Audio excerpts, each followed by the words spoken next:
అటు breaking news చూస్తున్నాం. తెలంగాణ సెక్రటేరియట్లో ఎంట్రీకి సంబంధించింది ఇది. సో తెలంగాణ సెక్రటేరియట్లోకి వెళ్లే వారికి ఇప్పుడు ఒక కొత్త నిబంధన తీసుకొచ్చింది రాష్ట్ర ప్రభుత్వం. సచివాలయం లోపలికి వెళ్లే ప్రతి వెహికల్కి క్యూఆర్ ఏర్పాటు చేసింది ప్రభుత్వం. ఉద్యోగుల మాటన వచ్చే నకిలీ గాళ్లకు చెక్ పెట్టేందుకే ఈ నిర్ణయం తీసుకుంది.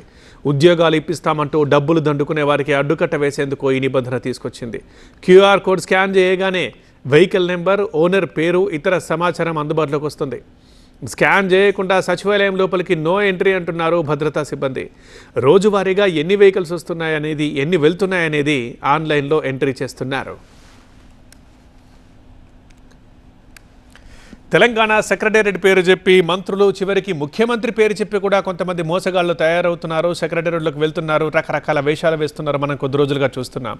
సో వీటన్నిటికీ చెక్ పెట్టడానికి తెలంగాణ సెక్రటేరియట్లోకి ఎంట్రీకి సంబంధించి ఒక కొత్త రూల్, ఒక కొత్త నిబంధన తీసుకొచ్చింది రాష్ట్ర ప్రభుత్వం. ఇకపై సచివాలయం లోపలికి వెళ్లే ప్రతి వెహికల్కి ఒక క్యూఆర్ని ఏర్పాటు చేస్తోంది ప్రభుత్వం. అంటే ఉద్యోగుల మాటన వచ్చే నకిలీగాళ్ళకి చెక్ పెట్టేందుకే ఈ నిర్ణయం తీసుకుంది. ఉద్యోగాలు ఇప్పిస్తామంటూ డబ్బులు దండుకుంటున్నారు చాలామంది, మనం చూస్తున్నాం.